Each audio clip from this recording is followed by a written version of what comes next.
Okay.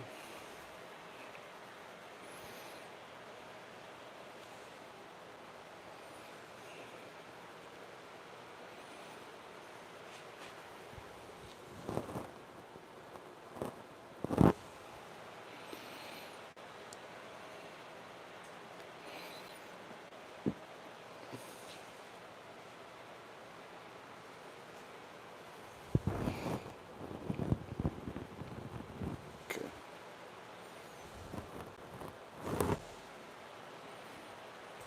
Okay.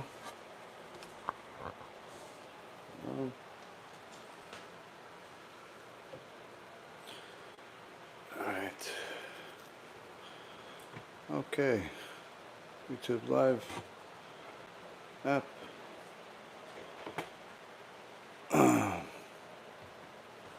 Let me know if we're live.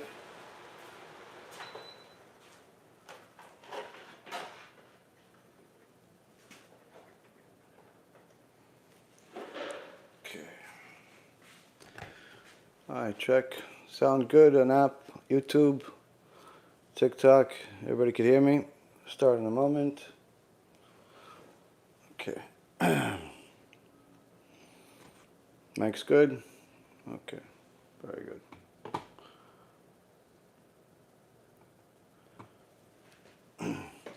בשם השם נעשה ונצליח, שיעור תורה, ברוכים הבאים. שבוע טוב, שבוע מבורך, and chodesh tov to everybody. BeEzrat HaShem, tonight we're going to continue with our Jewish Ashkafa series. And this is going to be a continuation of the section about prophecy by the Chazon Ish. And tonight is certainly going to be a very good and very important shiur for anybody that either thinks they are a prophet, needless to say, if they think they are Mashiach or Eliyahu Navi, or wants to be Mashiach, wants to be Eliyahu Navi, or just simply wants to be a prophet. Tonight is going to be the instructions, the prerequisites for being a prophet. For anyone that wants to be one or thinks that they are one, BeEzrat HaShem, you'll have clear instructions. It doesn't get clearer than what you're going to get today of what is necessary for you to have in order to be a prophet. So if you don't have it already, you'll have the list of what to do. If you think you are a prophet, then you'll see, based on the list, whether you are a prophet or simply crazy. And BeEzrat HaShem, we will see exactly where we stand. Tonight's shiur is going to be for the Refuah Shlema and Hatzlacha Rabba for Rabbeinu v'Morenu, Rav Ephraim ben Shulamit, Rabbanit Sarah bat Anat, Rabbanit Levana bat Sarah, Avi Mori David ben Esriya, Imi Morati Doris bat Jora, Sarah bat Levana, Ovadia ben Levana, Yosef ben Levana, and all of Am Yisrael and all the righteous Noahides that continue to support and help us with everything that the organization is doing. And anyone that wants to support and help us could certainly do it in a couple of different ways. Either you could donate on the website, beezrathashem.org or bhtorah.org, or you could continue simply watching and sharing our lectures, or even more so, you can do what some of the tzaddikim have been doing in Israel, in Lakewood, and Los Angeles, and a bunch of other places, where you can take some time and order yourself some of our books for free. The books, the USBs, the cards, all of these wonderful books by Rav Ephraim, by myself, by Rav Sharvit. We have all these wonderful books, USBs, that you can distribute in your community, like you saw in the recent videos that we posted on the website. In order to do that, you can get yourself a few boxes for free. We even pay for the shipping if you're in the US or you're in Canada, by going to kiruvstore.org, kiruvstore.org, K-I-R-U-V, store.org, and you can get yourself several boxes. Anybody that orders by tonight, probably by around 1 or 2 o'clock in the morning tonight, should be able to get their boxes by the end of the week, BeEzrat HaShem. Also, we started a new thing that for people that want to get some of our merch for free. Anyone that joins our WhatsApp page, not a WhatsApp group only, but WhatsApp page, should join the groups because we'll be posting once a day a link for you to get a free hat, a free BeEzrat HaShem hat. People love it. Baruch Hashem, a bunch of people got free ones over the last week or so. and we're going to be giving out a bunch more over these next few weeks. And also, any of you that join the paid subscribers on YouTube, there's a paid subscription possibility in order for you to help us and support, and also get some free merchandise. If you get one of the ones that are, I think it's $50 or $250, and then there's one that's $500. Whichever one it is, you could also get free merch. And for those of you that have signed up over the last several days and want to get some of the free merchandise as a result of the subscription, just simply send me an email or send us an email to info@beezrathashem.org. And when we reply to all of the emails, so if you didn't get a reply, just check your spam box, because many times the emails go over there. Okay, with all of that being said, BeEzrat Hashem na'aseh v'natzliach, we're going to go into this series. We're going to dig deeper into the world of prophecy. I get emails, text messages, voice notes, all types of messages, literally every single week, from people that are certain that they are a Mashiach, or at the very least a prophet. And what better way to confirm that other than by looking at the Torah itself and seeing if you fit the description, not by the stories, but a list of prerequisites that Chachmenu Zichronam Livracha, our sages, may their memory be a blessing, gave us. And this is actually the section that we got into in the Jewish Ashkafa series by the Chazon Ish, the 6th chapter, which is really coming to a close. We'll be finished with this series probably the next month or less, BeEzrat Hashem, and then starting something new for anyone that's interested in sponsoring the next series. But either way, the chapter about prophecy tells us a whole lot. First and foremost, it's going to tell us whether we are prophets. You think you're a prophet, you think you're a prophet. Everybody thinks they're a prophet today just because they watch some Shiurei Torah, or they read a book, or they have some voices they hear in their head. Fine, no problem. It's easy to call you crazy, it's easy to call you insane, but it's important also to verify. Maybe you are a prophet, maybe you are Mashiach, and we're just waiting for you, like the crazy guy from India that's not even Jewish, Sammy. He thinks he's Mashiach. He swears he's Mashiach. He doesn't even know Hebrew, needless to say, he doesn't even know Torah, but he swears that he's Mashiach, where he keeps telling people, why don't you the Sanhedrin call me? Why don't you guys call me to pick me up? Never knew that the Mashiach needs a ride. But nonetheless, with all the crazies aside, we need to know, is Mashiach here now? Everybody says Mashiach now. We need to know, are you Mashiach? And you're just simply not aware of it. The Chazon Ish, and with the help of the Rambam, we have clear instructions, once and for all, what it takes to be a prophet. And BeEzrat Hashem, we will know this and we will use this. But the other thing that we learn from this chapter by the Chazon Ish is that you see that the Chazon Ish is speaking to us in a different way than he did in the first 5 chapters. Where in the first 5 chapters you saw that he's literally rewiring our brains to start thinking correctly, to start seeing the world correctly. He's giving us a lot of information week after week, month after month, in order for us to have the right ideology, in order for us to kick out all of the wrong thoughts, all of the craziness that unfortunately the world feeds us. And it's important for us to go through all of that, but even more so, once you get here, once you've watched the first 130 or so lectures, and you've gotten to this point, now you're seeing a different version of the Chazon Ish, where here, he's talking to you from his heart. Of course, it's full of knowledge, but the way that he specifies certain things, that he words certain things, you're seeing that the Chazon Ish is speaking to you from a different perspective. And here you see Ruach HaKodesh come to life. Why Ruach HaKodesh? Ruach HaKodesh is divine inspiration. Because when somebody speaks to you from a place of intellect, then in essence what they're showing you is what they know, and they're giving you that information in order for you to know it as well, in order for you to acquire knowledge. But when someone is speaking to you from the heart, that means that whatever information that they're giving you, they're living it. They're living this information. This is their reality.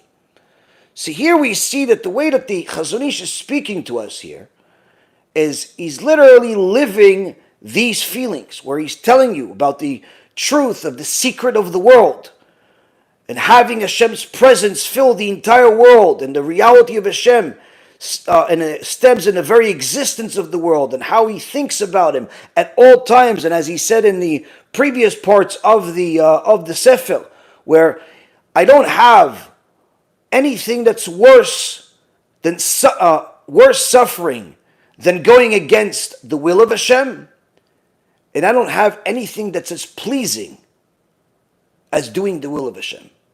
Here the Chazon Ish is literally talking to you about his desires, where he's at in his life, what his emotional, intellectual, spiritual status is all at once, where he has gotten to the point of desiring the will of Hashem, something that BeEzrat Hashem may we all get to, or at least some portion of it. But the point being here is that he's telling us what he's living, what he's seeing. And of course, while the average person out there may want to be a prophet or be someone that is a great sage and a great leader because they think that their opinion is so valuable, here we'll see the Chazon Ish really giving us Da'at Torah of what it entails. What does it really mean to be Mashiach? What does it really mean to be a prophet? What does it really mean? What do you need to do? Now, in the third section of chapter 6, the Chazon Ish says as follows: Adam, the first human being to be created, was a perfect human being, as perfect as a human being can be. And he heard Hashem telling him what to do in regards to all of his actions by way of his prophetic powers. So here already we see that he's repeating again, like many sages do, the whole history of where everything began, but he's dressing up everything that we just said with an enormous amount of importance. First and foremost, when people think about Adam HaRishon, they can't get away from the fact that Adam HaRishon sinned. They always think about, oh, he sinned, and it seems like a simple sin, where God told him, don't eat from the tree of knowledge, and he did. It seems like almost like a foolish error, but that's minimizing something that's much greater than our mind could ever comprehend. As Zohar Kadosh says that Adam HaRishon came to Rabbi Shimon Bar Yochai in his dream towards the end of days of Rabbi Shimon's life, and told him that, yes, you're going to be coming to Gan Eden, but I need you to make one promise to me. You're not going to tell anyone what happened at Gan Eden. You're not going to tell anyone. You're not going to disclose it in your book. You're not going to tell anyone up here. I'm embarrassed of it. Obviously, here telling us that there's a lot more to the story than what most people realize. Now, Adam HaRishon, what many people don't really put some thought into, is the fact that God spoke to him, meaning he is the first prophet. But when a person really thinks about it, they think about it from a very, very simple perspective, which is that Adam HaRishon heard a voice. He heard a voice. Now, we obviously know that God does not have a body, the likeness of a body. He doesn't have an image, and you cannot attribute any type of physical characters to God. So what does it mean when it says in the Torah, God spoke, or God got angry, or there's a strong arm? Now, many of the heretics that we've exposed in the past years like to attribute physical characteristics to God, because humanizing God is the oldest heretical and idolatrous trick in the book. When you humanize God, you minimize God. When you minimize God, you no longer have to serve God the way that he says to serve him. But the truth be told is that when God says, I'm not a human being, I don't think like you, God doesn't say something and change his mind. Even Bilam the Rasha, who was also a prophet, knew this and said this in Parashat Balak. He's not a human that would change his mind. The point being is that when you look at the verses of what God says about himself, and then you see what people say about him, you see there's two different things. He keeps telling us that there's nothing physical about him, but yet there are words in the Torah that make it seem physical, such as the voice. When God spoke to Adam HaRishon, when God spoke to all of the prophets, Noach, Moshe Rabbeinu, Avraham, Yitzchak, Yaakov, Yeshua ben Nun, all of these extraordinary righteous people, and even the wicked Bilam, obviously they heard something. So how can you say he doesn't have a voice if they're hearing it? First and foremost, you have to understand that when it comes to the Torah, you cannot read things literally. You have to read things based on what the tradition is, based on what the Masoret is that we got at Mount Sinai, of how to understand every single thing. And when God says that he's not a person, he doesn't have any of these human attributes that we attribute to him, that automatically means that when it says that God spoke, that doesn't mean what we understand it to be. That when you understand speaking, you understand hearing a voice. Now, if it's regarding a human being, sure, that's a correct understanding. But if it's in regards to God, automatically you know that that's not it. So what is it? The simple explanation is that with every single prophet, God, in essence, created a new voice that only that prophet would hear. Sometimes that voice would be an inner voice. Sometimes that voice would be a different type of voice, like for example, Moshe Rabbeinu.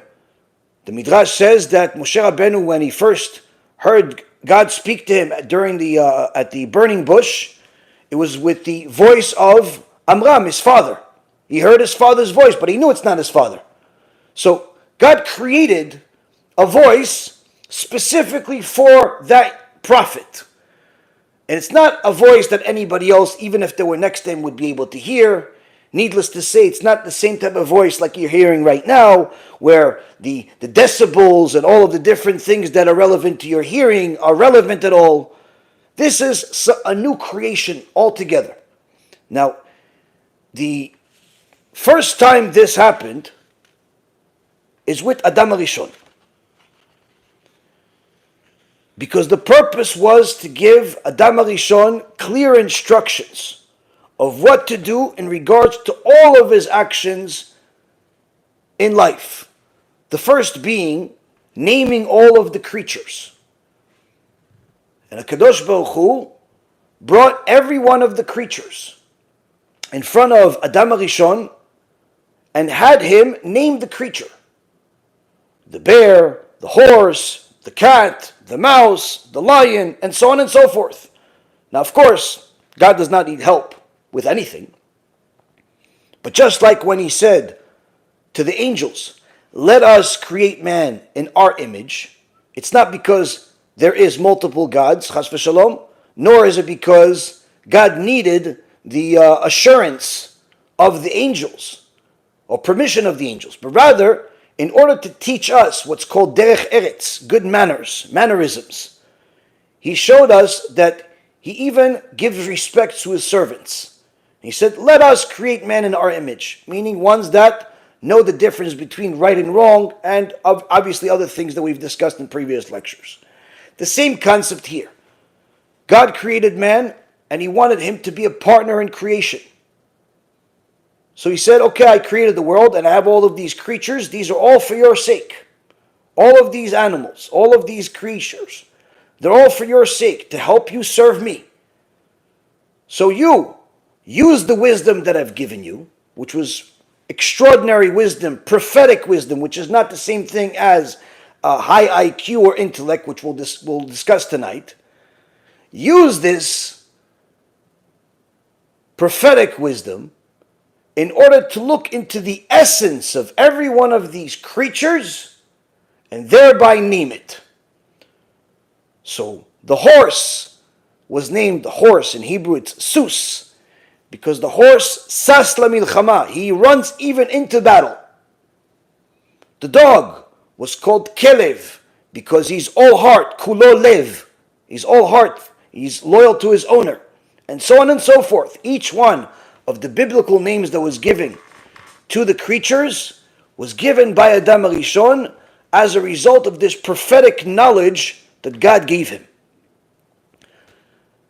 Now his son Cain, says the Chazon Ish, he too, even though he had stained his hands with blood of his murdered brother, still did not lose the refinement of his soul, enabling him to listen to the heavenly voice. And he indeed heard the words of, "Where is your brother Hevel?"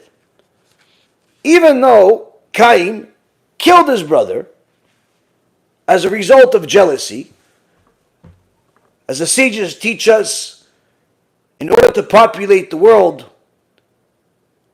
and because there was no other people, when Chava, Eve, gave birth to Hevel, he was born with a twin sister, and he married her. Hevel was born with two twin sisters, and he married both of them. This was only allowed at this time. It was never allowed again. But needless to say, when Cain saw that Hevel has two wives and he only has one, this already created a high level of jealousy between them. And then, of course, when he saw that HaShem accepted the sacrifice of Hevel and rejected Cain's sacrifice, this was the last straw, and he decided to kill him. Now, after Cain killed Hevel, HaKadosh Baruch Hu spoke to him, and the first thing that he said to him is that, "Where is your brother Hevel?" Meaning that even though he defiled his soul, his spiritual status was obviously damaged, still he was at a level much higher than anybody else in the world today that you can possibly imagine, because again, this is the beginning of creation. They were not like us, even though they had arms and legs and a head and so on. They were nothing like us. Hevel was still at a spiritually elevated position where he was still able to hear God's voice that was uniquely made for him. Now, if somebody else was sitting next to him, they wouldn't be able to hear God's voice. No matter what equipment they would use or what they did in their life, even if they were righteous themselves, because again, each prophetic voice was given to a specific person, and therefore when God spoke to Miriam and Aaron, after they misspoke against Moshe Rabbeinu, Hashem spoke to both of them and to Moshe Rabbeinu, all at the same time, each with a unique voice particularly to them. When it came to Miriam, she heard a specific type of voice uniquely made for her. Aaron heard something uniquely made for him. But with Moshe, it was unique with him, but superior to anything before or after him, because the way that Moshe Rabbeinu heard the voice was as if he was hearing somebody that's right next to him, as if you are speaking to your friend. So here, Rabotai Yekarim, we see that Cain had heard God's voice, and God gave him a choice, which we'll actually speak further about in the series on Tuesday, about the war of Amalek. But Cain had a choice where God told him, if you do tshuva, good. You can fix the spiritual damage that you've made. But if not, lapetach chatat rovetz. Lapetach chatat rovetz means you are leaving the door open for the Yetzirah, which could continue to influence you to make more and more things that will damage your soul, and that will be a domino effect, which eventually will culminate in the Erev Rav, Amalek, coming from Cain. Now, what does it really mean to be a prophet? If somebody today wants to be a prophet, somebody wants to even understand what prophecy is, the Chazon Ish has told us, and as many things over the last couple of years we've been doing this series, and has intentionally put this particular chapter as the last chapter in the book, even though unfortunately he didn't finish the book. The book was remained unfinished, with only 3 sections in this 6th chapter, which you'll see by the time we get to the end that it's unfinished. But nonetheless, he specifically put this part in the end. And the reason why is because everything that we've talked about in the first 5 chapters is a prerequisite for everything in the 6th chapter to even be relevant. Because as the Gemara says in Masechet Brachot, page 43b, anyone that walks straight up, like the people that walk around with their chest sticking out, or, with their head high, full of pride, full of arrogance, is in essence kicking out or pushing away the Shekhinah. Because as the prophet Isaiah says in chapter 6, verse number 3, Milo kol haaretz kvodo, that the whole world is full of his honor. Whose honor? God's honor. And therefore, when somebody walks around with their head high, with full of pride, they're in essence saying that, yeah, but my honor is also important. My honor is important. I'm also very good at this, and I'm very good at that, and I'm the best at this, and I'm the best at that. And the Gemara says that when somebody walks around with arrogance, with a chip on their shoulder, in essence, they're pushing away the Shekhinah, because God says, me and this person cannot be in the same room together. Why? Because there's only one God. And the way that he or she is behaving is as if she is God, as if he's God. And therefore I can't be there. Now, why is this so critical to know? Because we don't have prophecy in our generation. We don't have nevuah. Nevuah is prophecy. And the primary reason why we don't have nevuah is because we don't have anybody in the world that is willing to relinquish all of the materialism to the point where they'll become spiritually fit to accept prophecy. Now most people are saying, well, what do you mean? I hear things, or my friend hears things, or this guy on the internet says he hears things. So that's clearly wrong. I disagree. Like people say, listen, I like everything you do, but I respectfully disagree. As if you're disagreeing with me. Everything that I say is from the sources. It's from the Torah itself. But needless to say, people like to disagree. Why? Because their heart tells them otherwise. Their heart tells them otherwise. And they want to believe in all types of mumbo jumbo. Just like, unfortunately, there are many people that believe that a God can become a human, and you could believe in Christianity and somehow think that is monotheism, that you believe that God became parts, and that's somehow still a one God, or that God can become a human being, and that's somehow still, somehow it's not idolatry. I'm not really sure how anyone rationalized this is, but anyone that I've met that's come from Christianity, that has put some thought into their own belief system, eventually left it. And the reason why is because when you look at the verses in the Torah and then you compare it to what the New Testament says, you clearly see that this cannot be in any way, shape, or form truth. This cannot be the Word of God. The New Testament can never be the Word of God. Why? Because it contradicts everything that God himself said. So God does not contradict himself. God does not change his mind. God is not a human, as there are clear verses in the Torah that say so. And of course, you could try to change things and say, no, but it's not really this, and it's not really that, and he died for us, and he lived for us, and some prostitute found him, and all types of mumbo-jumbo. Just like God made it clear at Mount Sinai that he is God, the only God, the one and only God that ever was, will be, or is. And he made it clear for the entire world to see. If he ever wanted anything to be different, he would have done at the very least the same type of an event. Not some crazy event where a prostitute has to be the person that you have to rely on in order to say that somebody came back from the dead, as if that means anything. The Gemara is full of stories of people coming back from the dead. Not a single one of them said that they're God.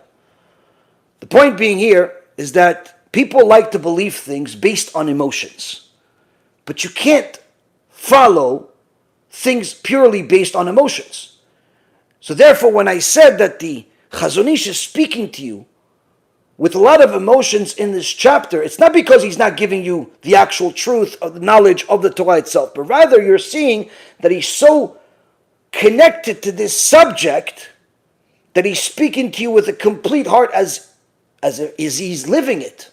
He's not just knowledgeable of it, he's living this truth. And one of the things that's required in order for a person to have nevuah is to become a vessel. To become a vessel for the truth of God by relinquishing all connection to materialism. This is one of the main places where most people simply cannot even comprehend, needless to say, do. Because most of us, you can say, listen, we have a shiur Torah, and they're in the middle of eating their burger, their hot dog, their favorite food, and they continue eating. Yeah, I'll be there in a few minutes. Why? Because they're so connected to their burger, they can't leave it for a shiur Torah. I'll be there in a few minutes. They can't even leave their burger just for the sake of listening to shiur Torah. You want them to be a vessel to listen to say the words of God.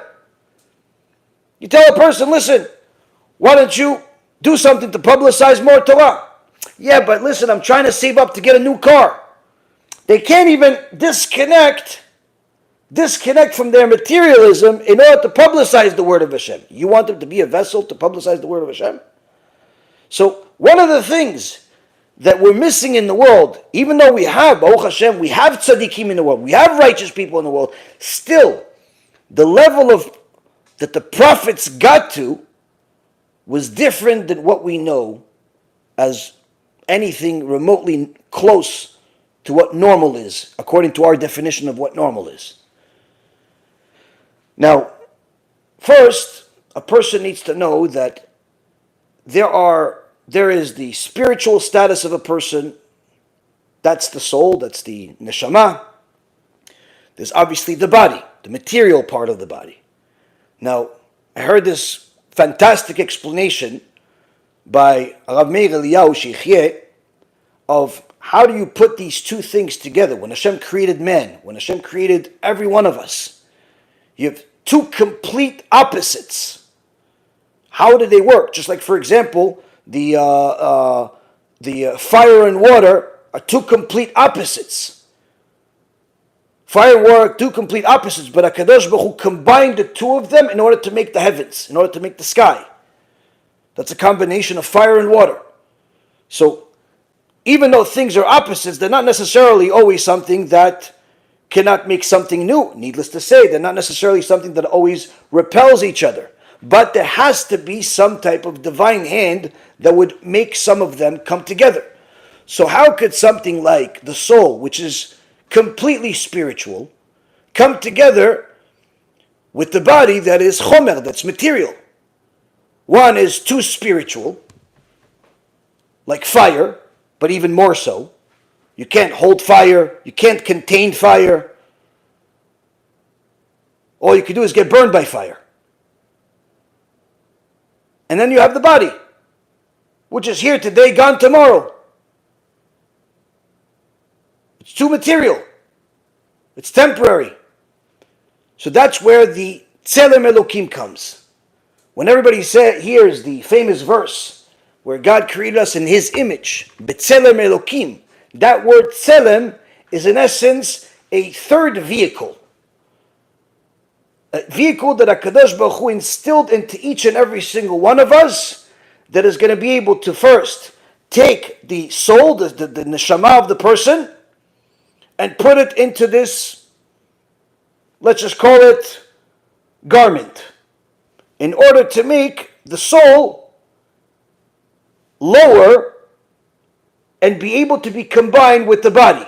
The body that is too physical, too material, cannot contain something so spiritual like the soul. It would destroy it. Just like if you put your hand into a fire, it will destroy the hand. So in order for it to be able to contain this extraordinary soul, it also had to be put into this tzelem. And through this tzelem, together you have Adam HaRishon, together you have every one of us. Now, to elevate oneself, a person first and foremost needs to know that it's not enough for you to define good. As the Gemara many times discusses the will of God, and the Mishnah in Masechet Avot says that the ultimate way for you to get everything you want that's good for you is by first making the will of HaShem your will. When you make the will of HaShem your will, He will make your will into His will. Now, when a person starts to get pleasure from doing the will of HaShem, automatically this transforms their mindset, their perspective, their ideology, their activities, their life. But it's a process to get there. And the Or HaChaim HaKadosh says that if people would get to a point of tasting the pleasing taste of Torah, the metikut Torah, the true taste of the Torah, they would go so crazy over the Torah with excitement that they would run after it under all circumstances, making gold, silver, and anything material completely worthless in their eyes. Because the Torah has everything that's any good. The Or HaChaim elaborates on this even further. You can look at his commentary on the book of Deuteronomy, Sefer Dvarim, chapter 26, verse 11. But since we're so consumed with our day-to-day life, many times a person does not spend any time whatsoever on their spiritual status, if it's not something that is obligatory. And that's, again, I'm talking about religious people. I'm not talking about the non-religious people that obviously have abandoned their soul altogether or are looking to feed it through all types of strange idolatrous and witchcraft sources. They go to witchcraft, all types of tarot cards and Ouija boards, or all some types of idolatry in Asia. I'm not talking about those types of people. I'm talking about people that are already going to synagogue every day. She reads Tehillim every day. She's, she watches a Shiur Torah. She dresses modest. I'm talking about religious people. I'm talking about people that are already in the right path and have already gone through the first 5 chapters of this series. That's who I'm referring to. Because the people that are obviously not doing what's required, none of this is even relevant to them. Because to think that you're a prophet without following the Torah simply would make you no less insane than Bil'am HaRasha, who thought that he's going to have the same death and same ending as Avraham, Yitzchak, and Yaakov. That's what he thought. He said, I want the same end. I want to act like Bil'am, who's married to a donkey, but I want to have the same ending and honor as Avraham, Yitzchak, and Yaakov. Obviously, this is an insane person. But to think that you won't follow the Torah but somehow be a prophet, obviously, perhaps you should be instituted. Instead of going to the synagogue, you should go to a mental institution. But if you're following what the Torah says, and you're doing your best, you pray every day, you do chesed, you do good things, still, a person that lives in this world, whether he likes it or not, has a predisposition that is constantly connected to materialism. He wakes up in the morning and he debates with himself, what's more important, going to pray or eating breakfast? Assuming he realizes that he's not allowed to eat until he prays and puts on tefillin, he says, okay, I'll wait until after I pray to eat. But now, he finished praying. He needs to eat.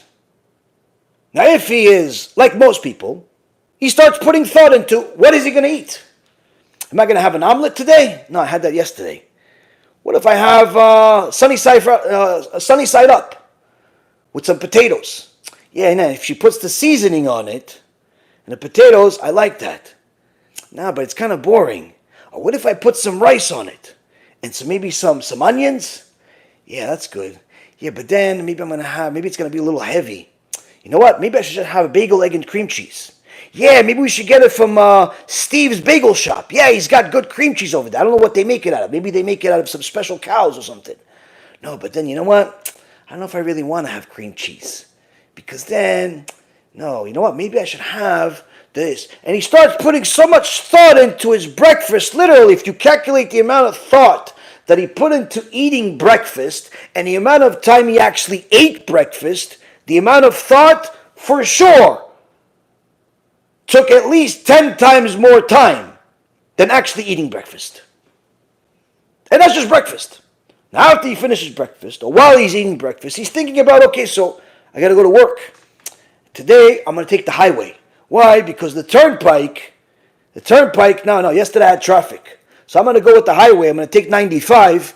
I'm going to make sure that if I go off of that one exit before I need to, that way I could beat traffic. That way it's not this. And he starts thinking about all of the things that are happening in the world. And all of his mind is going into the traffic and where the car is going to be and where there's traffic and where there's less tolls and where there's more tolls and where there's a good road, where there's a bad road, and all types of other things. Now once he gets into the car and he lets the navigation system tell him pretty much where to go, he listens to all types of things. He may listen to a shiur Torah. He may listen to sports. He may listen to the news. But many times while he's listening, usually he gets lost in his thoughts because he's thinking about the day ahead. And he's not thinking about necessarily all of the work always. He's thinking about the things he needs to do. Yeah, at some point, I got to go and pick up the laundry. And then, also, I got to get lunch. What am I going to eat for lunch today? Maybe I should ask Steve to come with me. Steve's good. He knows where to eat. He knows those good places I never heard of. Yeah, he likes to eat. Hey, you know what? I'm gonna ask Steve. You know what? He sent Steve a message at 8 o'clock in the morning, 7:30 in the morning. Steve, you want to do lunch together today? And he waits for the text, 5, 6, 7 minutes. And then he gets a check mark with a little emoji. Ah, yes. All right, Steve's in. Maybe I should tell David also to come. David's kind of funny. It's good to have. And he starts thinking about breakfast with Steve or lunch with Steve, and then David's going to be the comic, and then this one and that one. And all he's thinking about is what's going to happen for lunch. It's still 8 o'clock in the morning, 7 o'clock in the morning. And then he looks up and he realizes he almost got off the wrong exit. And then he gets upset because there was a police officer off the highway. And there's so much going on, and everything is connected to the world he lives in. And he thinks about his laundry, and then he gets one of these messages on his phone that his phone bill is due, or the electric bill is due, and all types of things that are consuming his life. And once he gets to work, he looks, he sees, this one's good looking, that one's ugly, this one's fat, that one's skinny, this one's this, that one's that, and there's a bad smell outside, and there's a good, all types of things, and he's constantly consumed with materialism everywhere. And we haven't even gone to lunch yet. Needless to say, once we get to dinner, before you know it, you don't have time to think about God. You don't have time to think about spirituality. You don't have time to even to think about yourself. You're just thinking about all the things you need to do that are constantly connecting you to the material world. So when you see all of what's happening in a person's life, and then you're going to hear the prerequisites to be a prophet, forget about whether you can or you can't do it, or you have it or you don't have it. The first and foremost that a person needs to have is a completely new priority list. And the top of that priority list, aside from obviously fulfilling the will of HaShem, doing all of the things that are absolute musts, is to lessen your connection to material. Lessen your connection to material. Meaning, You no longer eat because it tastes good, but rather because eating is necessary for survival. You no longer do things based on their material benefits, but rather you do things based on necessity. If it's not necessary, it simply doesn't even come to the thought process. So again, if a person is very materialistic, then automatically, before they even review the list, they have to start looking at things differently, from a different perspective. And that's not even to be a prophet, that's just to be someone that will have a fulfilling life. And that's why the Gemara in Masechet Sotah, page 24 says, until a person prays that the words of Torah will enter him, he should pray that the pleasantries of the world do not enter him. Everything that I just said simply in a single sentence. Many people will come to the Bet Midrash, learn the Daf Yomi, will come to the Shiur, listen to the Shiur, will watch a Shiur online, will listen to it in the car, all types of things. They're involved in Torah. They'll watch a clip, they'll watch a whole lecture, they'll read a book.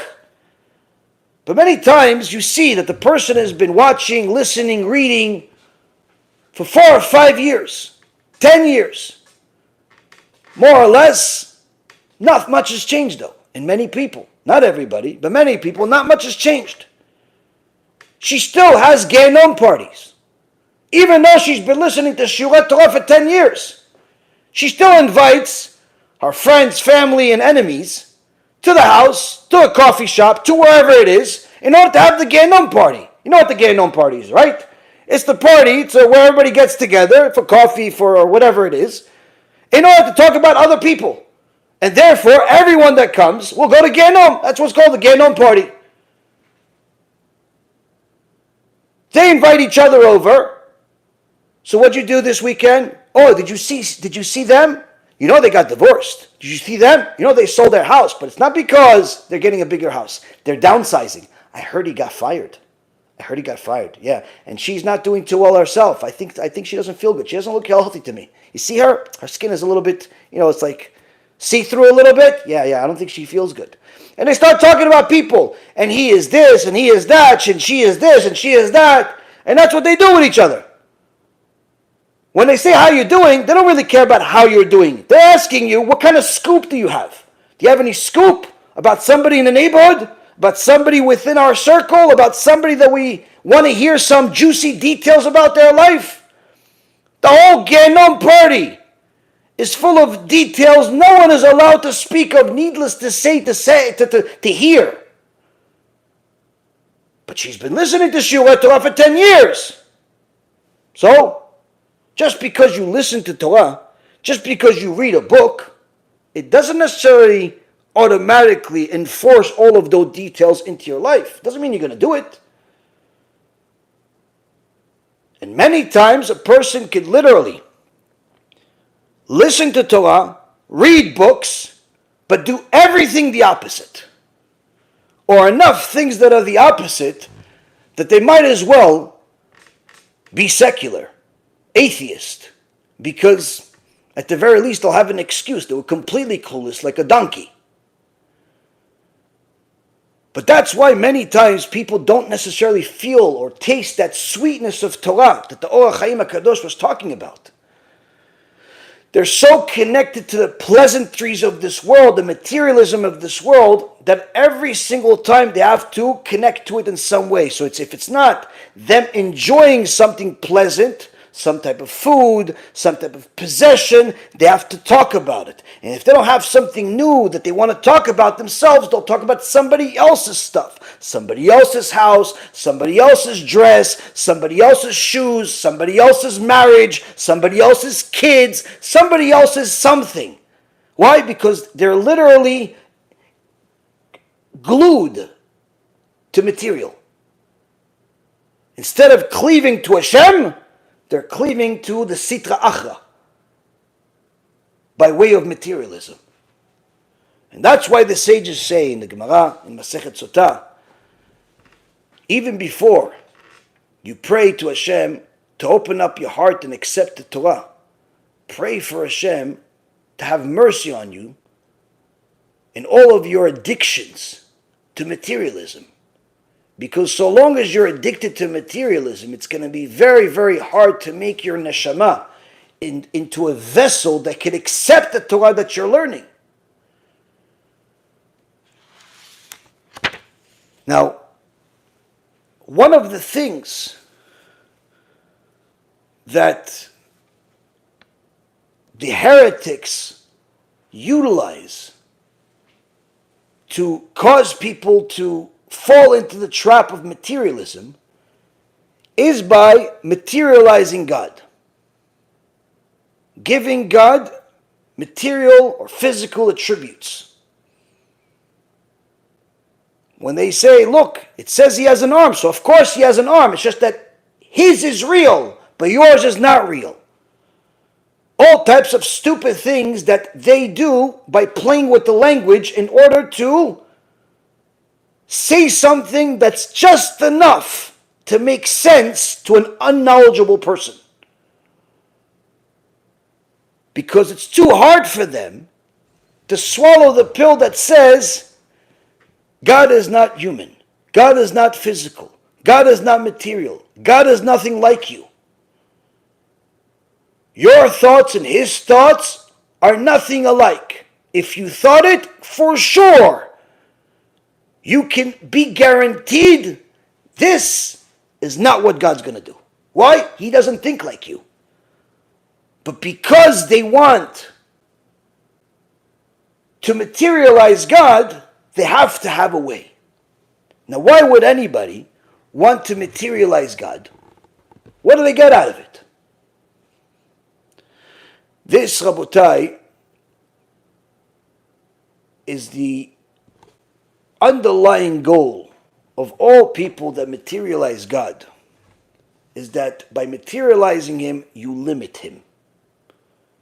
And by limiting God, limiting what's called Ashgacha Pratit, divine providence, automatically you're limiting your own obligation. Because as soon as a person does not believe in Ashgacha, does not believe in divine providence, then that means that perhaps God is not everywhere. He may be overseeing the world, we could accept that, but he doesn't really care about what I'm doing behind closed doors. He may be created the whole world and he's in charge of these kings, but he doesn't care how I talk to my wife. He may be greater than everything in the world and he even knows what's inside those black holes that's driving the scientists crazy. But he doesn't really care about if my dress is really long enough or not long enough. Does he really care about those extra 6 inches? Nah, he's too big for that. As soon as a person humanizes God, materializes God, that means that they no longer need to believe in the same God. They can call it God, they can call it all the same names, but it's no longer the same God. Why? Because their God, their materialistic God, their physical God, their limited God, no longer cares about the small stuff, no longer knows about the small stuff. So if he's so big that he doesn't really care, he's not really concerned, he's not even watching the small things. Does he really care if I'm honest or not? Does he really care if I violate Shabbat or not? If I smoke 1 cigarette on Shabbat, not a whole pack, just 1 cigarette on Shabbat. Does he really care if I drive on Shabbat? So the idol worshippers, the heretics, the missionaries, all of the different types of spiritual enemies of Am Yisrael, they're not coming to you by simply giving you a statue and saying, go, pray to it. No, they're going to come to you with beards. They're going to come to you with a smile. They're going to come to you with, we love you. We're just like you.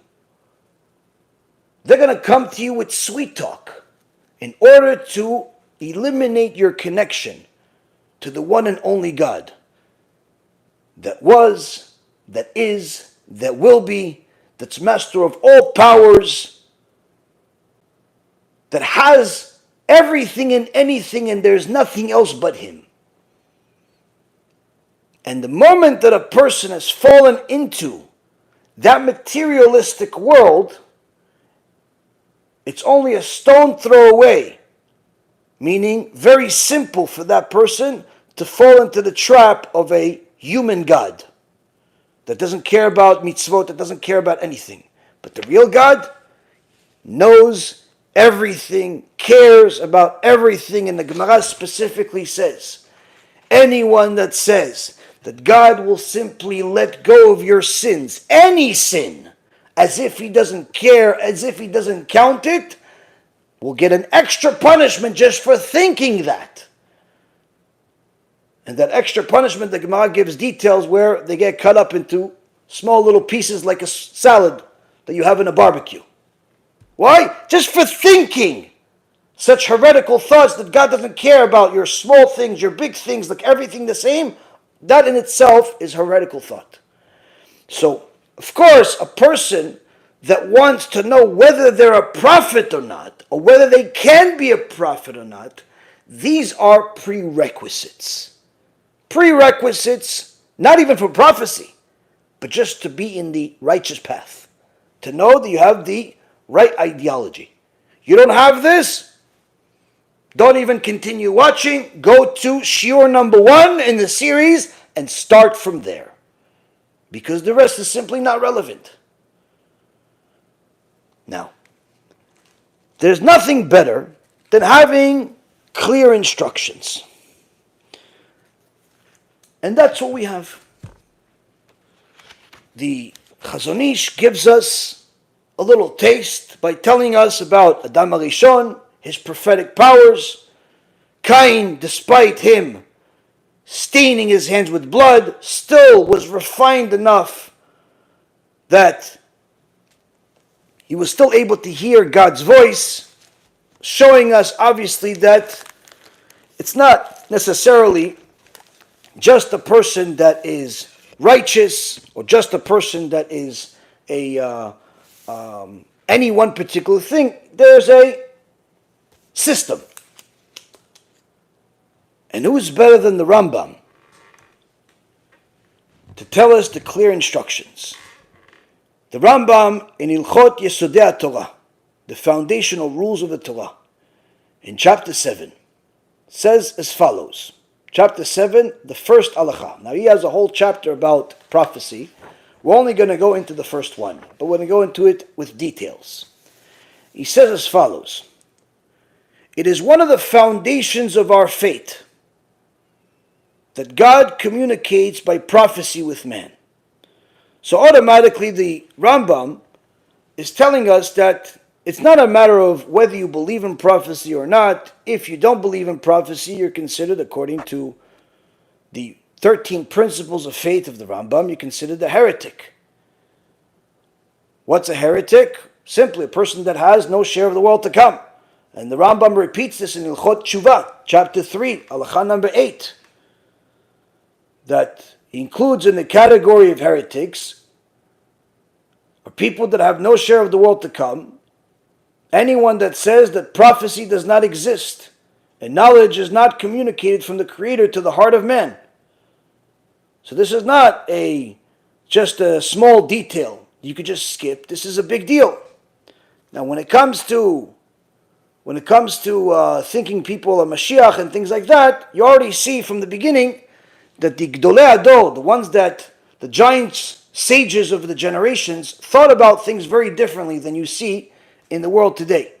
Many times a person will start watching end of days videos, Mashiach videos, and they'll watch so many of them that they'll literally become like mini experts in the topic of all the different things they watch, different rabbis say, or different speakers say about Mashiach, to the point where they'll start deluding themselves to thinking that maybe I'm Mashiach. Maybe I'm the one that's going to help everybody. So you know what? They should choose me. I would be a good Mashiach. And everybody starts deluding themselves to thinking that they're Mashiach. Why? Because they figure, listen, the world needs somebody to help them. I know everything about all of this end of days things. I heard a lot of lectures. The guy heard, 500 lectures already about Mashiach from different rabbis, from different speakers.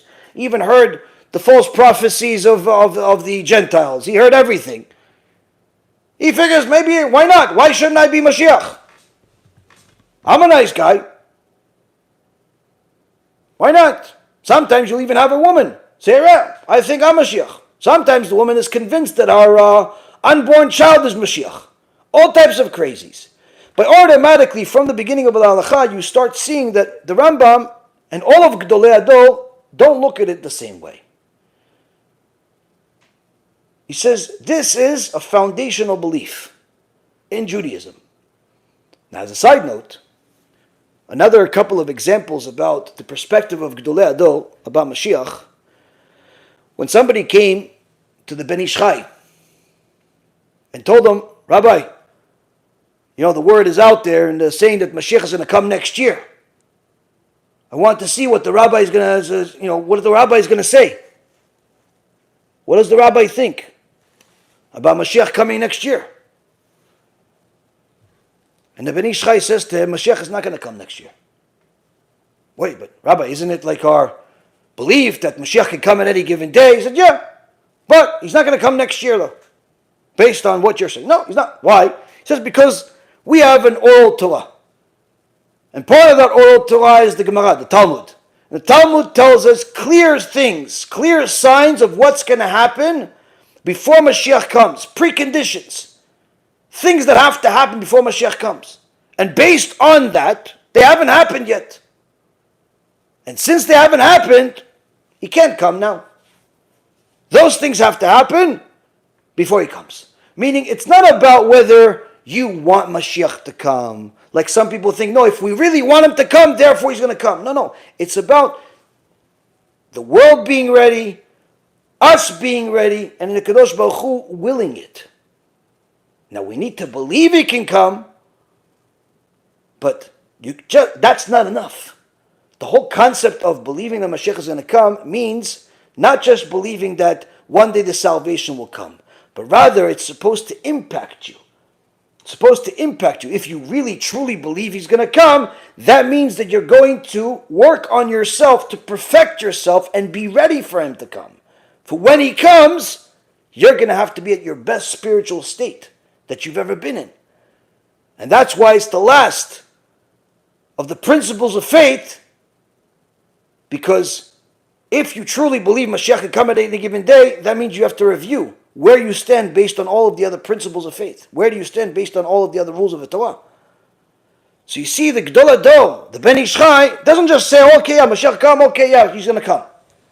Something similar happened with the Rav Steinemann. Rav Steinemann, alav shalom, somebody came to him and said, listen, Rabbi, I want to tell you first, I'm Mashiach. I'm Mashiach. I have at least one or two of those crazies come to me every week.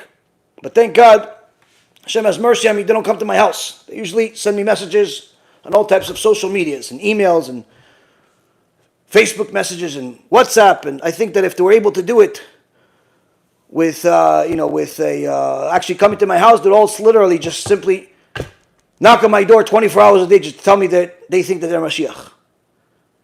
But how did the Rav Steinemann react to somebody coming to his very modest home and say that he's Mashiach? And Rav Steinemann said, oh, great, I've been waiting for you. Have a seat. And the guy's like, oh, great. The Gedolei Hador, the biggest rabbi of the generations, give me a seat. Yeah, see, I knew I was Mashiach. I knew I was Mashiach.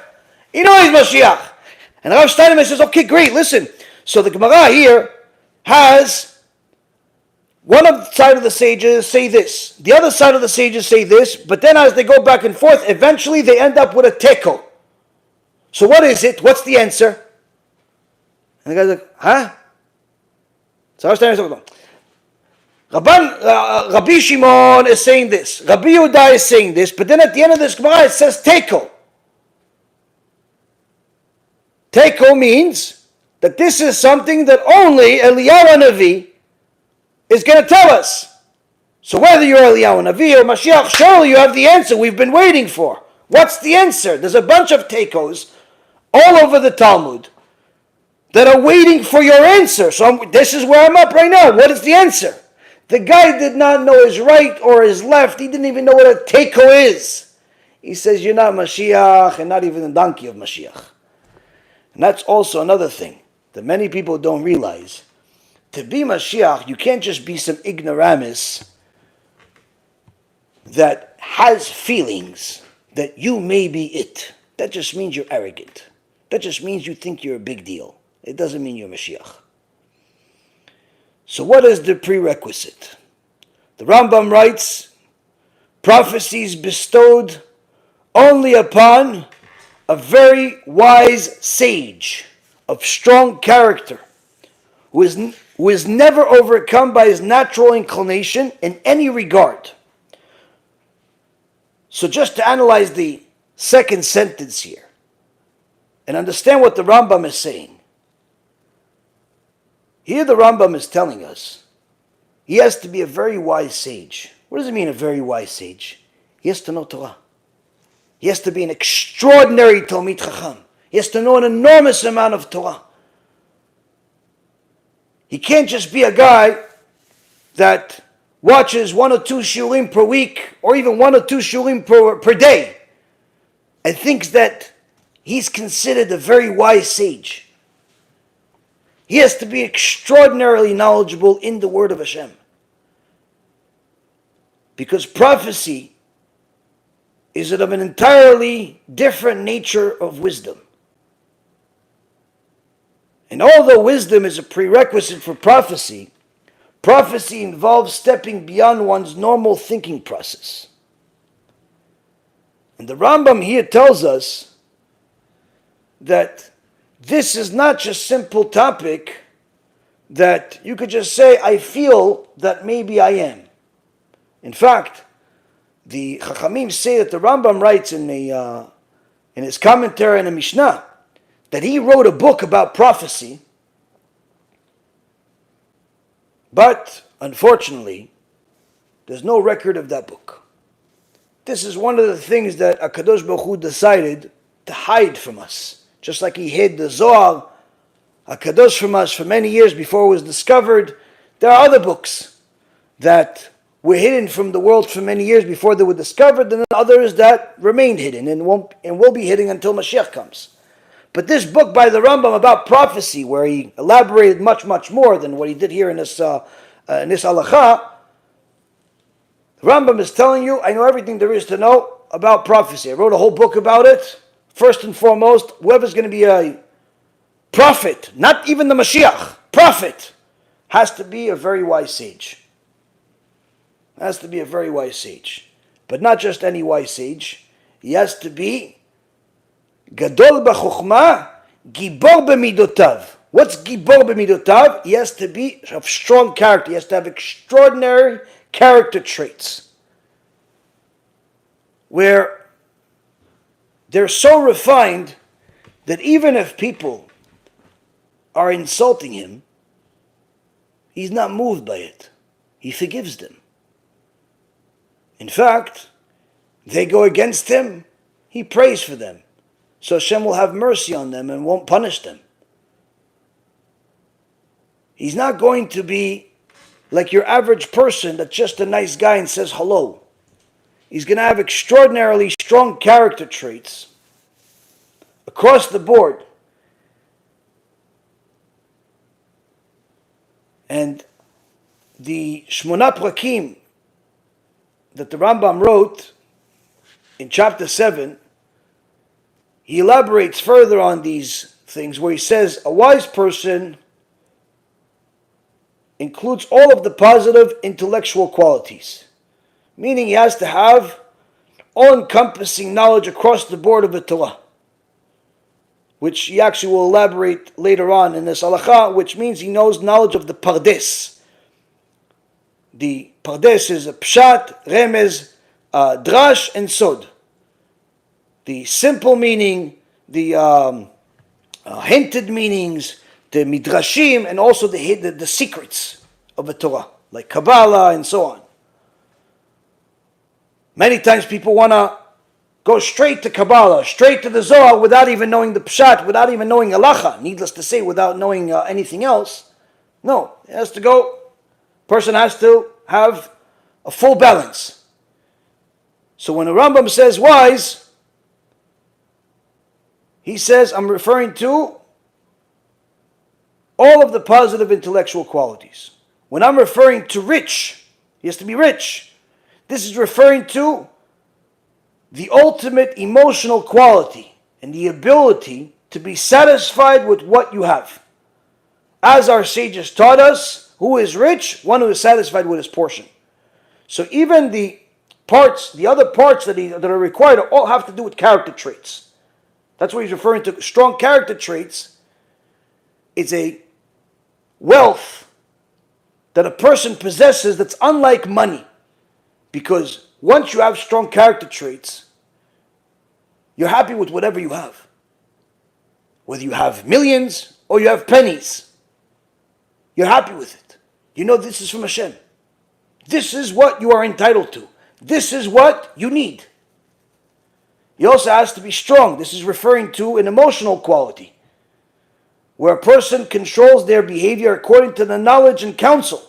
He's not like a person that has outbursts and loses his mind about simple things. As the sages say, who is strong? One who conquers his inclination. And therefore the Rambam continues and says, prophecy is bestowed only upon the very wise sage of strong character, who is never overcome by his natural inclination in any regard. Right there, pretty much anyone that thinks that they're Mashiach, or needless to say, a prophet, should already say, okay, it's not me. Why? Can you really look yourself in the mirror and say that your natural inclination, your Yetzirah, never beats you? You don't fall for the Yetzirah? You don't fall for the Yetzirah, you're just like, that's it. There's no Yetzirah anymore, you're like David HaMelech. Everybody has a Yetzirah. Everybody falls for their evil inclination. And I'm not talking about the people that are literally working for the Satan, where wasting seed, immorality, stealing, all of those things have unfortunately become a standard in their life. I'm not talking about that. I'm talking about people even that are religious, people that are trying to serve Hashem to the best of their ability. They're kind, they're generous, they're dedicated, they're good. But still, to say that you're never overcome by your inclinations, that's already saying that anger is no longer relevant to you, stinginess, don't even know what it means anymore. All the arrogance, it's only relevant to bad people, has nothing to do with you. Obviously, a person has to be realistic, because the Rambam is giving us instructions. It's only upon a very wise sage of strong character who is never overcome by his natural inclinations in any regard. Instead, with his mind, he overcomes his natural inclinations at all times. Meaning, it's not that he doesn't have these inclinations, but rather he overcomes them. It's not that a person that doesn't have anger. He has anger, but he overcomes it. It's not that he doesn't have stinginess. He has stinginess, but he overcomes it. Just like the Midrash says a story about a king that heard about Moshe Rabbeinu. When Moshe Rabbeinu and Am Yisrael were in a desert, and he wanted this extraordinary person to be something that he could see and look at. So he had his best artists go and find this Moshe Rabbeinu in the desert and paint a picture of him. And these artists went to the desert. It wasn't hard to find Am Yisrael, first of all. It was millions and millions of people. Two, there's a bunch of miracles all over the place, especially the fact that there is 7 clouds surrounding them. They're floating. It's not so hard to find.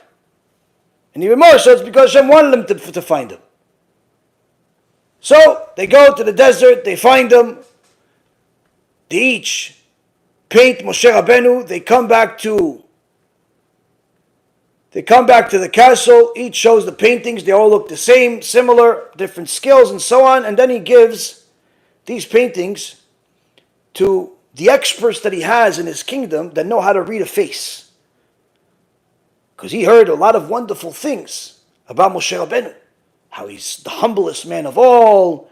He's just an amazing person. So he heard this and he wanted to know if these face experts were really lying to him, if they knew or not. So he didn't tell him who it was. He told him, tell me what you know about this person. What can you read about his face? And these so-called scholars that were experts at reading faces all said, this person is a murderer. He's bad. He has a lot of anger. He has this, he has that. All negative character traits. After they finished, he said, I'm either going to kill you or I'm going to kill the artist, because one of you is lying to me. I goes, no, Your Highness, we're telling you the truth. That's what we see. He has anger. And then he looks at the artist. He goes, oh, so you didn't really go see him in the desert. You just decided to just draw anything, huh? He goes, no, Your Highness, we went. It's a big camp. There's clouds. Please, Your Highness, you can go see it yourself. Somebody here is lying to me. I said, no, we're not lying to you. He says, you know what? In order to know who's lying here, I'm going to go myself. And he went himself, of course, with his whole different soldiers that he went. He went to the desert.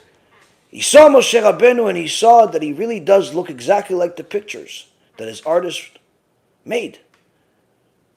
And then he asked, my master Moshe, please tell me, how is it that my face experts told me that you have character traits of a murderer, of an angry person, of all of this that they read on your face? But I see you. You're so humble and so giving and so amazing. How could it be? Moshe Rabbeinu says to him, they're not lying to you. They're not lying to you. Because the way that I was born with anger. I was born with rage. I was born to kill. But I serve HaKadosh Baruch Hu and I wanted to perfect myself, to overcome my bad character traits. And that's what I did day after day, year after year. For 80 years, Moshe Rabbeinu worked on himself, perfected himself, eventually making himself the ultimate vessel for prophecy. One of the big tests that Moshe Rabbeinu had to pass was a test much bigger than Yosef HaTzadik. Yosef HaTzadik had a test not to fall with Eshet Potiphar, the wife of Potiphar. But that was relatively a short-term test. Not to do something that's forbidden with somebody else's wife. Moshe Rabbeinu was put into a situation where he had to marry the former wife, the widow of the king of Cush. After the king of Cush died, since Moshe Rabbeinu was his number 2 man, his advisor, because he saved all of the people, when Moshe Rabbeinu came there and he helped them fight against Bilam and beat him in his witchcraft. But shortly thereafter, the king of Cush died. And the people said, listen, we don't have anybody else that's as wise as you, and the only son that the king has is a baby. Can't have a baby as our king, so you be our king. And you marry the king's wife. She was young and beautiful, and there's a little baby. And in essence, they made Moshe Rabbeinu king. And Moshe Rabbeinu was king of Cush for 40 years. 40 years he was king over there. Why did it end with him eventually going to Midian?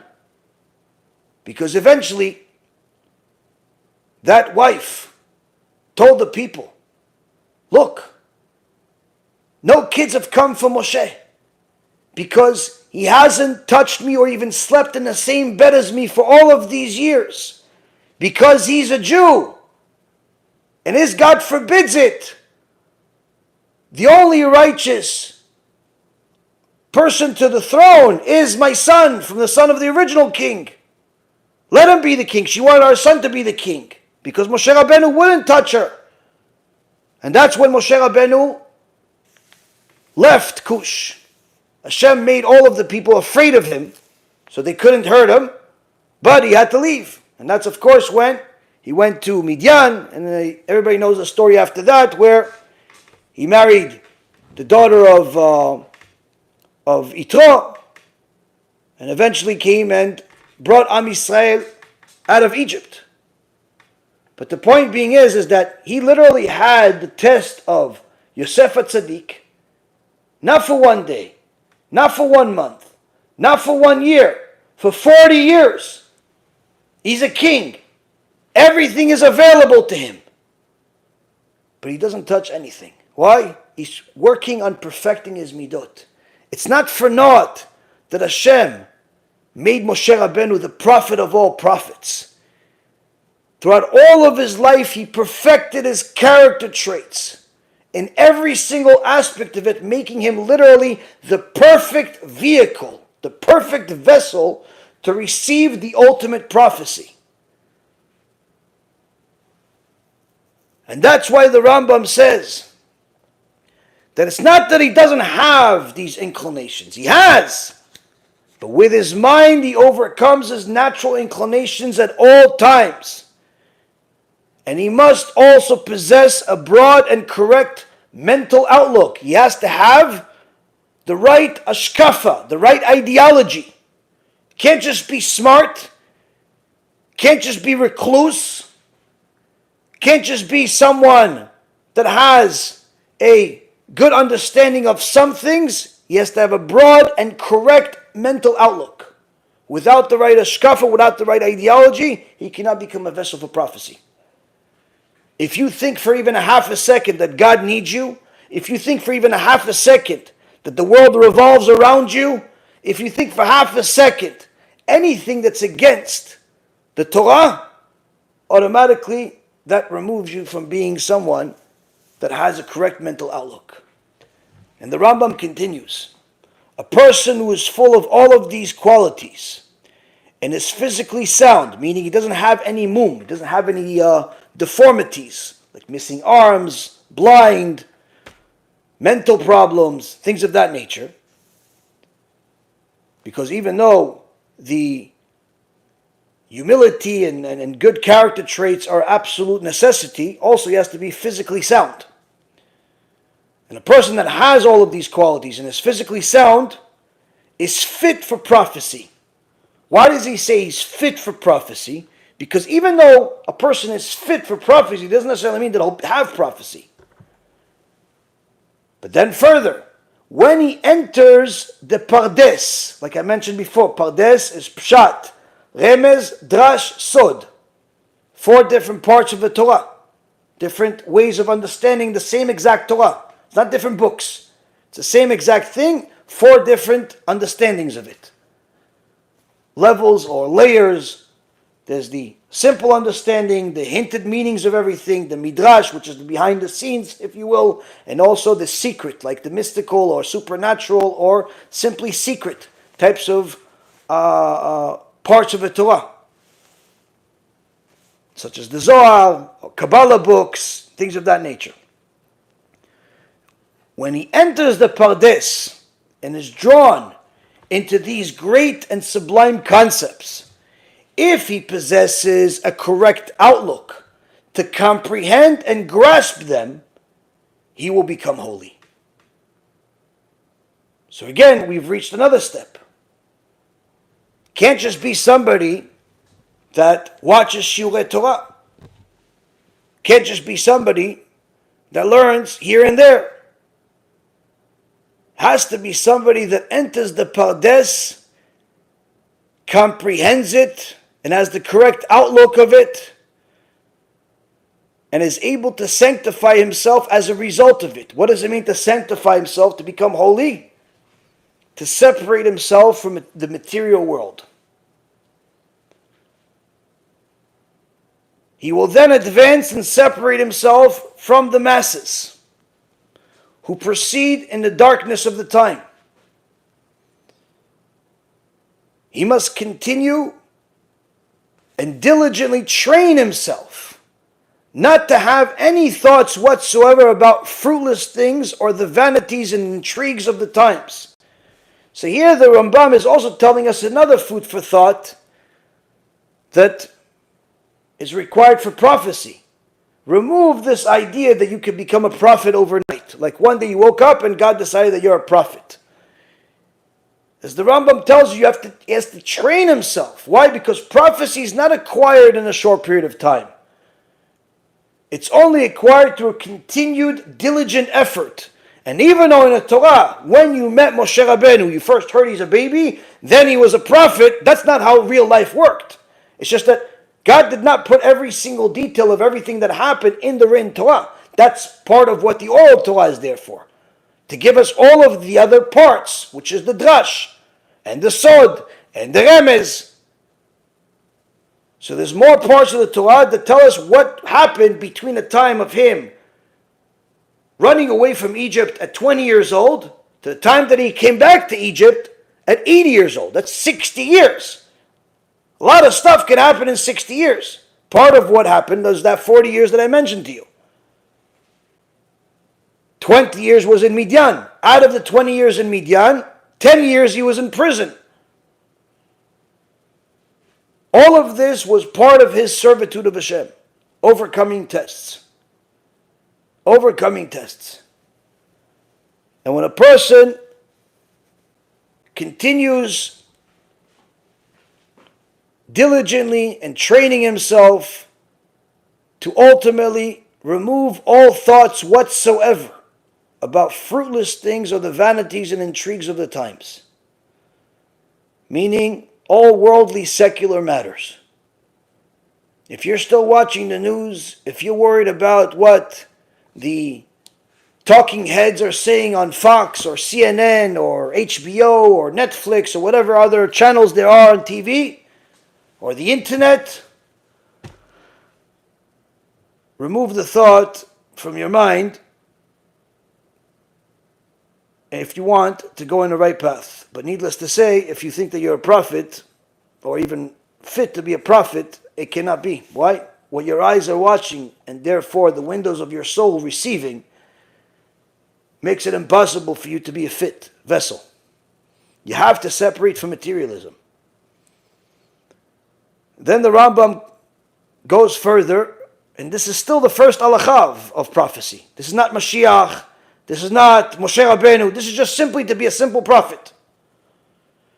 Instead, his mind should constantly be directed upward, bound beneath God's throne of glory, striving to comprehend the holy and the pure forms, and gazing at the wisdom of the Holy One, blessed be He, in its entirety, in its manifold manifestations, from the most elevated spiritual form until the navel of the earth, appreciating His greatness from them.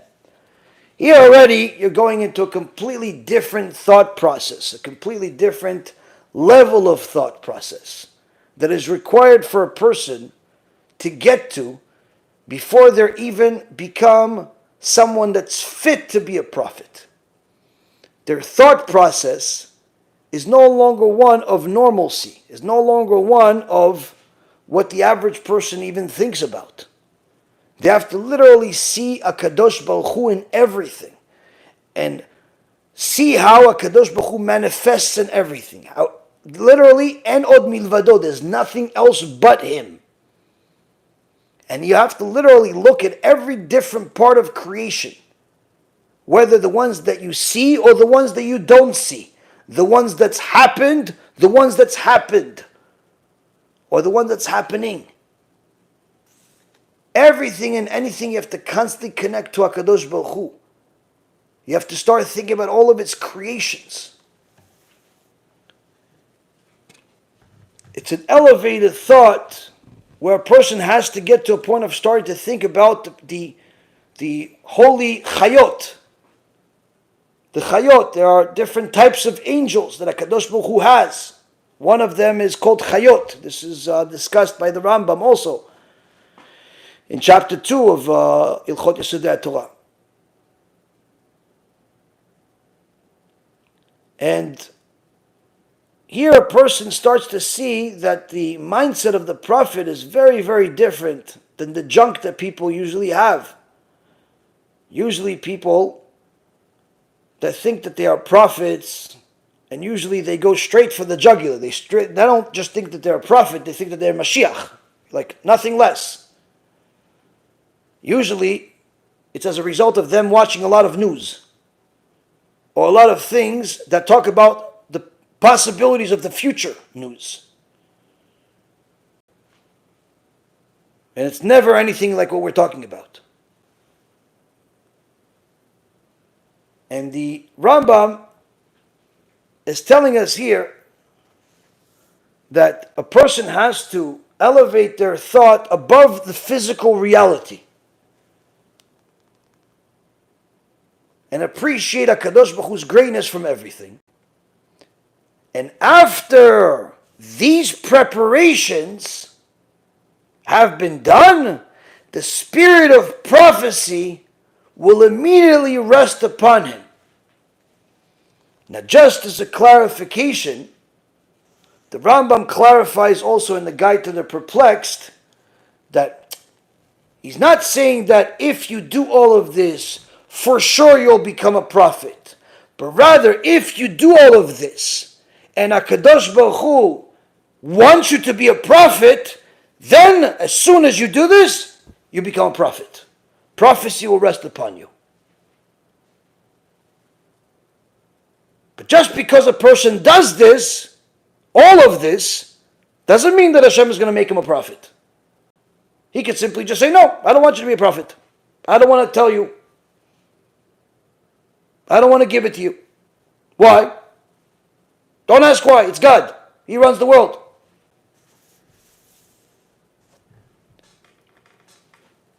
And therefore the Rambam completes this and says, when the Spirit rests upon him, his soul becomes intermingled with the angels called Ishim. Ishim are the lowest level of angels that communicate with man. Now, if you're communicating with something, but you don't meet all of these qualifications, it's probably because you're either communicating with your bipolar personality that probably needs some medicine, or you're communicating with Shin Dalitim, which is not exactly Ishim. It's the opposite end. But needless to say, a person that has had prophecy rest upon him will now gain new friends. Who? Ishim. He will be transformed into a different person. It will understand knowledge. It will understand with a knowledge different from what it was previously. What does it mean he would understand with a knowledge different than what he was previously? This, the Chachamim explain, is that since the attainment of prophecy is the result of this whole process of internal refinement, of perfecting your character traits, and it's not some type of divine miracle or a gift that Hashem just decides to make you a prophet. Rather, it's working on yourself, perfecting yourself, purifying yourself to become this pure vessel to receive prophecy. Once a person attains these levels, the way in which he views reality changes. And now this new prophecy that he has is not the same type of ability to comprehend things, to see things, to understand things than what he was until this point. And where do we see this in the Torah, says the Rambam? That he will become a different person. He will rise above the level of other wise men, as the prophet Shmuel told Shaul in the book of Samuel 1, chapter 10, verse 6, the Spirit of God will descend upon you, and you shall prophesy with them, and you will be transformed into a different person. Shaul prophesied, and everyone who knew him previously was amazed at the transformation of his personality. So here we see, Rabotai Yekarim, that being a prophet is a big deal. It's not something you just gain just simply because you want it, or just because you decide that you'll be a good fit. Is there a way for one to do it? Certainly there is a way for one to do it.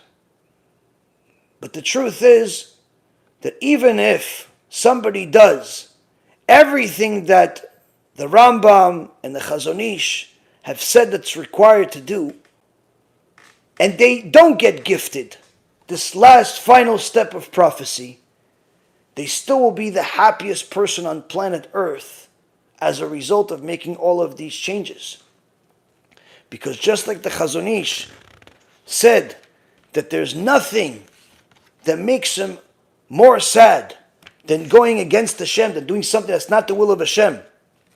And there's nothing that makes him happier than fulfilling the will of Hashem. This is not just coming from somebody that had a perfect life.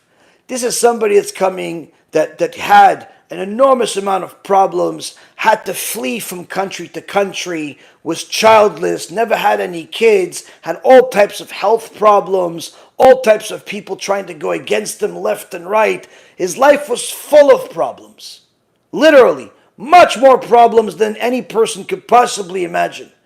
But when he was fulfilling a mitzvah, there was no one on planet Earth that could say, I'm happier than him. Why? When he was doing the will of Hashem, he was in a completely different world, full of happiness, full of perfection. So that's why, Rabotai, if a person reads this book from the beginning till now, they may get certain aspects of it. They may understand certain aspects of it. But if we're learning together over the last few years, and you see all of the extra bits and pieces that we've taken from all of the different parts of the Torah, you start getting a little bit more of a feel for why he said this versus something else. Why he said that versus something else. But if you not only hear it, read it, but also apply this to your life, you start feeling the words of the Chazon Ish. And you start understanding the Torah in a little bit different perspective, in a little bit different mindset. Perhaps a mindset that's a little bit more refined. And certainly a mindset that's full of connection to Hashem. At least on a deeper level than it was before.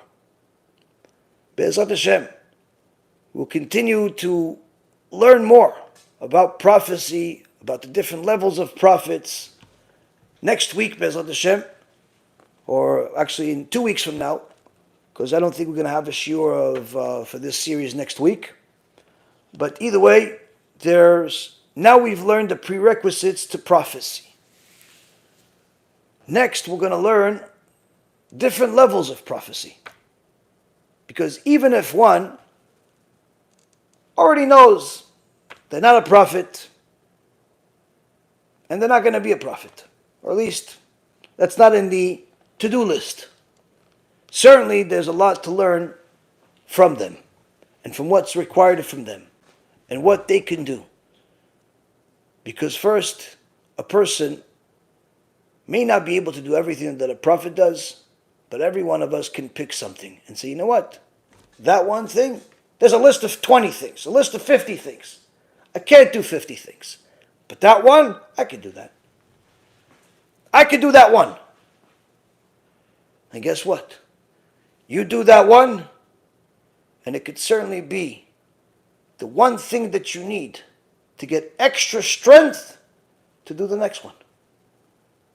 And once you do the second thing, it could be the extra strength you need, the spiritual strength you need to do another and another. And before you know it, you're going on the right path that's making you happier, that's making you more fulfilled, that's making you closer to HaKadosh Baruch Hu. And that's ultimately the achievement of the purpose of life. Thank you very much for learning with me. May HaKadosh Baruch Hu bless each and every single one of you that's learning, that's sharing. And anyone that wants to donate and support can go to our website, bhtorah.org or BeEzratHashem.org. And also anyone that wants to get some of our books to distribute in your community, go to the kirufstore.org. And last but not least, anyone that sends me a message to info@beezrathashem.org in the next hour or so that watch the live will be one of the people that will get a hat. We'll pick 10 people to get a free hat. Send me your information. If you're one of those 10 people that's going to get a free hat, we'll let you know right away, BeEzrat Hashem, to encourage everybody to watch, not only watch the lecture, but watch all the way to the end, but this is for the people that are watching live. BeEzrat Hashem will continue doing some of these fun raffles, some of these fun prizes, to encourage everybody to learn more Torah, and BeEzrat Hashem spread HaKadosh Baruch Hu's word everywhere. Kol tu b'cha v'atzlacha, and BeEzrat Hashem will learn again later this week.